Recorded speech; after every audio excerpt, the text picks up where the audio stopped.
Testing. We're recording, and welcome back to the Vulnerability School Play. The Vulnerability School podcast. I cannot even speak.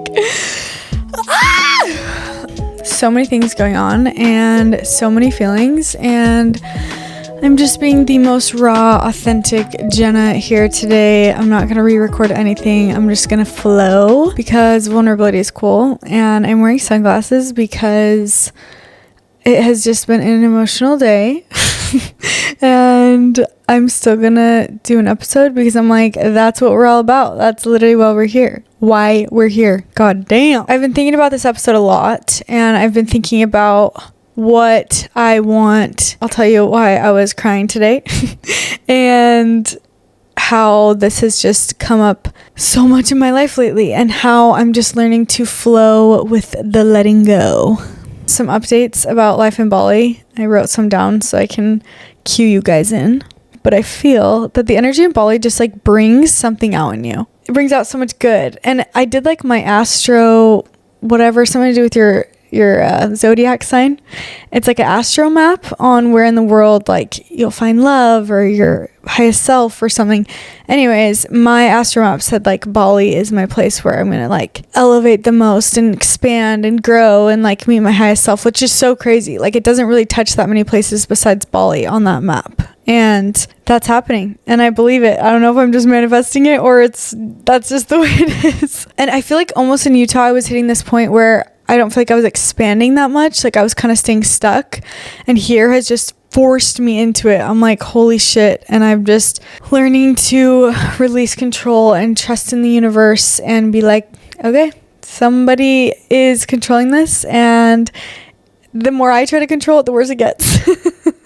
So I'm just learning to release. To be totally honest, I feel like the most vulnerable I've felt in a long time. Like I just feel vulnerable. I can't explain it. I'm just vulnerable girl over here. I'm getting rocked a little bit, but it's a good rock. And I believe that everything works out how it's supposed to. A theme in my life lately is realizing like how much I get in my own way and how much I don't want to be in my own way. And I really just want to release control. So it's been a lot of letting go, a lot of deep inner work, I guess. I've been doing shadow work prompts every day, really trying to understand my brain and why I do the things that I do. For example, one thing that I do is like showing up for my business. I just am such a perfectionist that it holds me back so much. The amount of crazy, fun, cool, creative ideas I have that I just don't act on because I want them to be perfect is insane. Like, I cannot even imagine where I would be if I would just stop being such a perfectionist. So that's what I'm working on. Yeah, I'm really going all in on it, doing shadow work every day and just trying to figure myself out instead of let my past and my habits and different things control my future, if that makes sense. What else did I write in here? Oh, yeah, I'm just becoming really aware of so many things. And like, I've always been a people pleaser and kind of dated people that maybe we're just not on the same level. It doesn't mean they're on a bad level or I'm on a higher level or anything. Just like the things that I want, like I just want expansion and growth and someone that's already worked through their shit. I am finally at a point where I'm like, I meet people and I'm just like, oh, like I just don't have time to try to coach someone or help them work through all of their trauma from ground zero when they don't even want to, sometimes. And I'm really learning to just believe people. Like if someone tells you that, for example, I dated someone that was like, you are just too good for me. Like I don't feel like I will be at your level emotionally. And I just didn't believe them. I was just like, no, like you're so amazing, But now, like if someone says that to me, I'm gonna be like, okay. Or if someone's like, oh yeah, I don't know if I want a serious relationship right now, I'm not gonna pretend that they do secretly want a serious relationship. I'm gonna be like, okay, I trust them. Or if they tell me that if their values and morals don't align with me, I'm not gonna just overlook that anymore. I'm like, girl, we don't have time for that. So that's been a huge thing for me, even with friendships. Like if I see something or meet someone here that I just don't fully align with, I'm like, okay, I'm going to trust that. And I'm not going to continue this friendship or be as close, or I guess trust them. Just learning to trust my own intuition. Another thing that I'm doing is I've never like really gone on a crazy alcohol phase or anything. I don't really like alcohol, but sometimes I'll have a drink here and there, but I'm avoiding alcohol. Kind of fun. and also caffeine. I have been off caffeine for a couple weeks now, but today was so hard. We'll get to that. And I decided to just drink coffee. So we'll see how that goes. Another thing I've been experiencing is funking body dysmorphia.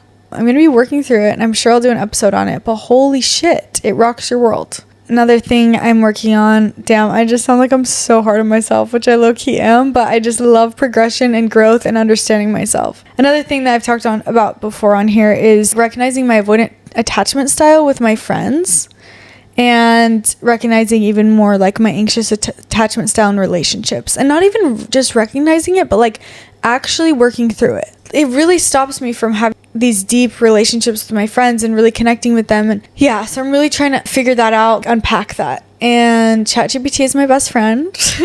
And if you're not using ChatGPT as your therapist, I'm like, well, what are you doing? Get that figured out, because it's actually changing my life. Legit. Okay, so the reason today has been so hard in the past week, I guess, is that if you know me, you know that my love for my grandpa runs so deep. I have the cutest gay grandpas who live in LA. I call them my gay paws. One of them, so my actual grandpa, my grandpa's married to my grandma before. They're both my actual grandpa. Oh, they're both my actual grandpa. But my grandpa was married to my grandma before. They had my mom, and then my grandpa, they got divorced. My grandpa came out as gay and then married my now grandpa David, which I did a past episode with him.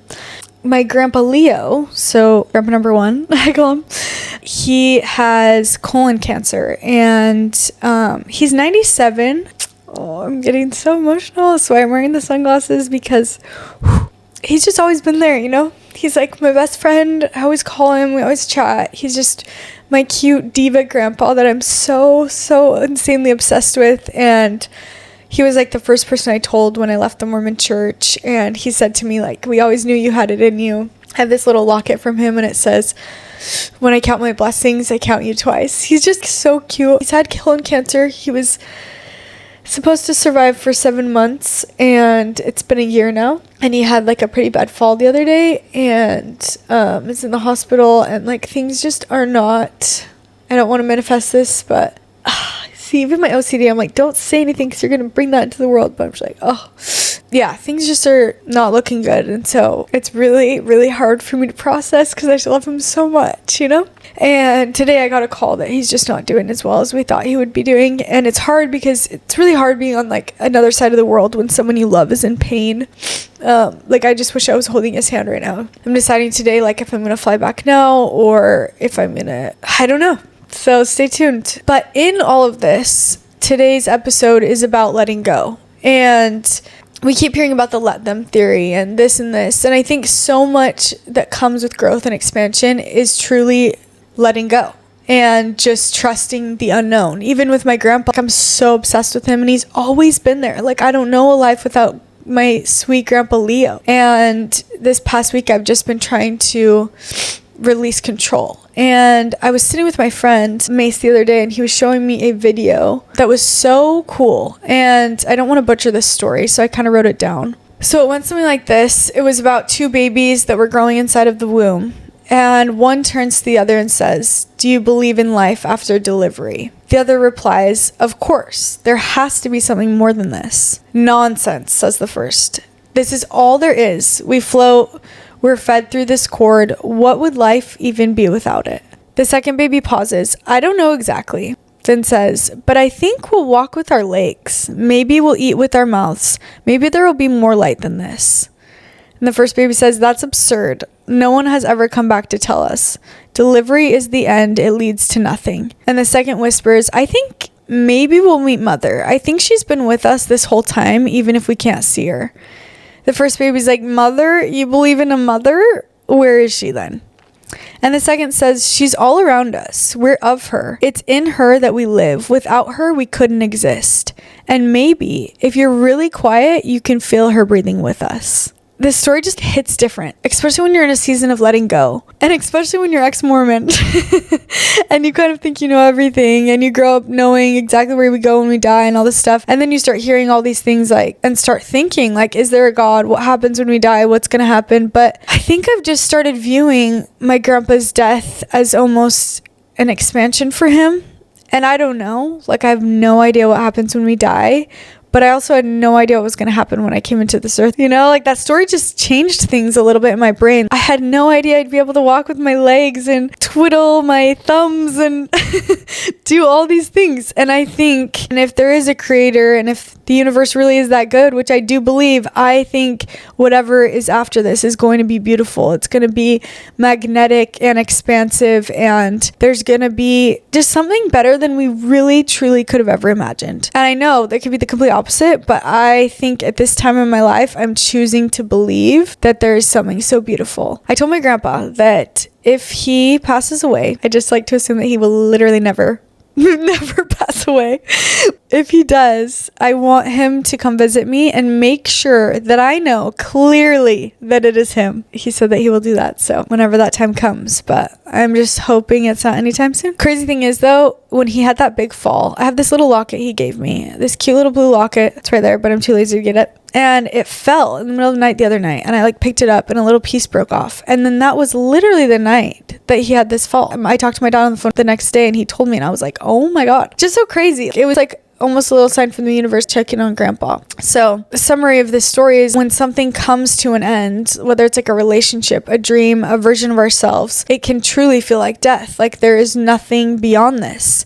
But what if it's just a delivery? What if we're just being born into more light and more wisdom and more strength? And it's not that we're being left, but that we're just expanding into more. And I'm really just trying to view everything in my life like that. Breakups, not getting what I want, things not going the direction that I wanted or like in a timely manner that goes with my perfect schedule for my life. I'm just really trying to learn to let go. And the more that I've let go, the more beautiful things have become. Truly, especially even leaving my past relationship. Like I would have never come to Bali. I would have never just really felt so understood by myself in a sense. Just so many beautiful things come when we let go. The thing that nobody really warns you about, or that you just know, I feel like with all of this, is that the in-between is so loud and it's sticky and it's hard to explain, especially when you're in the spot where I feel like I am right now, where you're not who you were, but you're still not who you're becoming. But also, is there ever a full becoming? You know what I mean? But I do feel like I'm in this transitional period where I'm not fully out of my people pleaser era and fully out of all my old horrible habits, but I'm not in them anymore, if that makes sense. It's the part that I'm in. It's like where maybe you want to text them and you don't, where you want to hang around the people that don't make you feel that good, but you don't because you know you can't. Like there's still that want, but you're stronger than the want, but you're not out of the want. Does that make sense? It's where you just want clarity and maybe you're getting silence. It's like where we just want to fully bloom, but we're not fully bloomed yet. We have not blossomed. The perfect analogy is like what happens before a butterfly becomes a full butterfly. You're just goo. Literally goo. They literally dissolve into a pile of mush. No form, no direction, just a little bit of faith, or a lot of bit of faith. In the goo, in the mess, that's where all the codes are written. That's where all of the transformation starts. So if you're right there with me, where you feel like you're in this unraveling in the goo of expansion, you are not alone. And I'm right here with you, and I'm so happy you are listening today. Let's get into the let them theory. So the let them theory essentially is letting them talk. Letting them misunderstand you, letting them drift, letting that relationship fade, letting someone choose silence, letting someone mistreat you, but then choosing to walk away. Because you know what? We cannot change people. Let me motherfucking tell you from so much experience, you are not going to change them. Okay? And what is so beautiful about that is that when you let them do whatever they need to do, you free yourself from managing everybody else's projections. Because truly everybody is projecting. And the way they treat you is the way that they feel about themselves. And the way you treat them is the way you feel about yourself. And more importantly, when we do these things, it allows ourselves to not answer right away, not be fully controlled by someone else's emotions. It allows you to really step into your own energy. It allows you to be in your own frequency and not be so controlled by someone else's emotions. Once we can realize that letting go isn't just about releasing people or things, it's about releasing our own internal manager, our micromanager inside of our heads. Nobody likes to be micromanaged. It's the one that keeps checking if we're too much or we're not enough, for all these little things that are just so unnecessary. We are, I truly believe, not here to be digested easily. We are here to be real and to surround ourselves with people that can fully embrace that realness. And I've been analyzing this a lot. Like, why is letting go so hard? It is so hard, but also at the same point, the more that you do it, it's like a muscle, the stronger that you get and the easier it gets. It truly does. And the more you trust your intuition, the more beautiful life gets. Like, what? I moved to Bali? What? Like, I can't believe it. Honestly, cannot believe it. I'm just here, and like, it's because I trusted my intuition. It's because I took the leap of faith, because I ended my past relationship and I just did it. I just went for it. And there's a lot of things in my life that I did not go for and that I did not trust. And yeah, it's just this process of learning. It is a hard process. It's taken me so much time and I'm still in the thick of that process. But the reason that letting go is so hard is because our nervous system truly does not care if something is aligned. It only cares if it's familiar, which, as we know, familiar is not always healthy. It is not always safe, and it is not always good. So we grip. We hold on to dynamics that feel like home, even if they completely ruin us. We repeat stories because they give us a sense of control. And more than anything, we try to understand instead of allowing ourselves to just release. But truly, control is a motherfucking illusion, okay? And trust isn't just passive. It's the choice that we make in the middle of the unknown. It's when our nervous system is just in our ear going, cling tighter, cling tighter, cling tighter. But our soul is saying, baby girl, just give me a little exhale. Just trust. So as I'm sitting with you right now, I want you to think of something that you are trying to let go of. Maybe it's your past relationship. Maybe it is the expectations you had of yourself that you didn't fully meet. Whatever it is, I want you to close your eyes and I want you to visualize that thing. If you're somewhere quiet, if you're driving, you can just keep your eyes open, okay? Please do not close your eyes. And I want you to imagine this thing, like I said, a person, this old identity, something that you know that you need to let go of, or that you have let go of, but kind of keeps still coming up for you. Whatever comes to mind, first thing, okay? And I want you to envision a gold cord connecting you to this thing. Connection. View that gold cord connection right there. This cord isn't good or bad. It just is. Now breathe in. And as you exhale, I want you to imagine in your hand holding a soft pair of golden little scissors. Breathing in again, breathing out, holding these scissors. And with grace and not force, I want you to just envision yourself cutting the cord. And let it be easy and simple. Don't complicate it. Just envision yourself cutting this cord. Not to sever the love or your connection to it, but just to release the weight. And I want you to watch the energy return to you, knowing that you're not lost. You were just re-centered in your energy. Speaking of letting go, I am just letting go of expectations right now because I was recording this and then my camera shut off because it overheated. And then I started recording again and then it shut off because it overheated again. So anyways, cord cutting is amazing and I think it is so powerful, and I believe in energy so much, and I think that there is energy that connects you between people and or things, and if you need to cut that, like, cut that shit off, baby. Cut it off. At least just release that weight from your end. And I think if you have OCD or you tend to overthink, some of these kind of things can kind of mess with you. Like I was talking to my friend Tiff about even doing tarot cards. Messes with me a little bit. Like I have to be in the right headspace to do it. I don't know. I'm just so sensitive. That stuff just gets me. Just some things to remember before I go into like these soulful questions is letting go is not passive.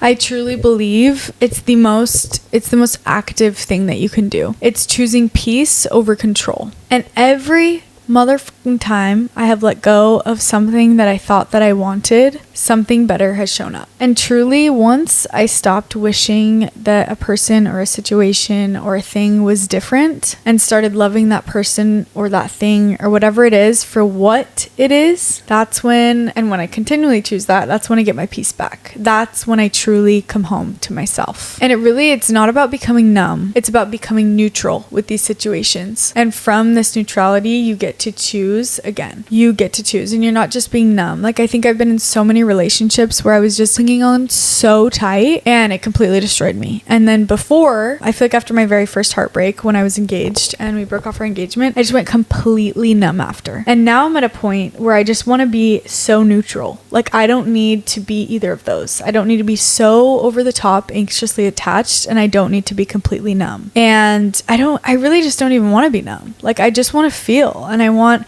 things to be beautiful and protect my peace and feel in the right ways, because I think for a while I've just been stuck in this almost feeling in the wrong ways, which might sound weird, but feeling too much of the bad because I wasn't protecting my peace. I'm just not in that anymore, and I'm just trusting that things are going to work out, and I'm going to be guided where I need to go, and that there's a beautiful, divine, sacred plan that is made just for me. And I just want to give you some maybe prompts to think of when you're thinking about letting go and letting them treat you the way they do, and letting yourself even just walk away from situations that don't serve you. First one is, I want you to think, where in my life am I mistaking holding on for love? So where am I just grasping so tight and mistaking that for love? What am I afraid will happen if I stop performing? And my personal favorite right now that I keep asking myself is, what would life feel like if I, in this moment, chose peace over control? Peace over control. And one more, where can I soften without collapsing? Where can I soften without collapsing? Something I wrote in my journal last week. I think it was actually from a reel I saw on Instagram or a post or something. I don't know. Anyways, it was someone talking and they were like, I don't trust myself. And then this person responded like, you're trusting the fact that you don't trust yourself. Or if you say, I'm just not confident. Well, you are confident in the fact that you're not confident. It's where are you putting that trust? Are you putting that trust in that you don't trust? Or are you putting that trust in that you do trust yourself? And that confidence, are you putting that confidence into, I am confident in myself? Or are you going to choose to be confident in the fact that you don't want to be confident? It's all a choice. And I've just been letting my reality and my perspective just shift as I think about that more and more. I saw a really good Joe Dispenza quote. I shared it on my story, and it was like, your personality creates your personal reality. So the way that you show up creates your personal reality. I think that's so beautiful and so deep and so profound, and something that I just want to keep meditating on. And it really, back to that quote, just teaches us that, or that story, that analogy that like, we don't have to learn how to trust. We don't have to learn how to be confident. We just have to redirect that confidence. We have to redirect that trust. So my ladies, my gents, if this whole episode just feels like a little mirror for you, like the kind of softness and release that you have been craving, I have made something for us and I'm so excited. It's called the 21-Day Alignment Reset, and it's going to start on May 12th. And it's not a challenge. It's not just another little boot camp. It's just a cozy, potent little portal to return home to yourself with a community of people that are on the same page. Think daily little motivations, journal prompts, nervous system rituals, breath work, movement, grounding, and a space to just be fully human in. Like I said, it's starting around May 12th, and I'll be posting a ton about it. I'm super excited, especially at this season in my life. There's no pressure, there's no pretending, just fully showing up and becoming more aligned with the most authentic, pure, safe, soft version of you. So let's breathe again together as this episode comes to a little end. I want you to inhale, exhale, letting go of any doubts, any control. I want you to inhale peace, protection, clarity. Hold it there. Exhale any doubts, any fears. Just be fully present in this moment. And we're going to do some affirmations. You know, I love my affirmations, okay? And if you want to do some EFT tapping, you can just keep it simple and just tap the top of your forehead. It's you repeat these. You can repeat them out loud in your head, whatever your vibe is, all right? Our first affirmation is, I release what no longer feels like home. I trust what is still forming. I let go, I soften, I realign. I am not broken, I am becoming. I am not broken, I am becoming. Amazing. And I always have my question of, if I could have everyone in the world understand one thing, what would it be? And I think today it would be, there's so much more power in allowing things to flow than grasping on, and whatever is meant for you will be. I truly do believe that. I am learning to believe that more and more every day. So stay tuned for the 21-day realignment. I'm so excited. It's going to be a little reset for your nervous system and just a little glimpse into kind of what the Vulnerability is Cool community and Heal the Girl School and all that is. Just 21 days. So look out for that. I'm trying to think if there's anything else. Just that I love you and that I'm here for you, and we are so in this together, and to stay tuned. I would try to decide if I want to have people on my podcast or just keep doing solo episodes, because I'm kind of loving the solo episode vibe. Like, I get to keep my energy, and I guess having more control. Maybe I need to let go a little bit. There's so many cool people in Bali, so we'll see. I've talked to some people and we've made plans, but not any like super set plans, so I need to get on that, okay? But all things, I love you, and I want you to know that things are working out in your favor, and you have to believe it. And that every blade of grass is tilted in your favor. And repeat that until you believe it. Okay, baby? I love you, and in the name of vulnerability and trusting and letting go, amen.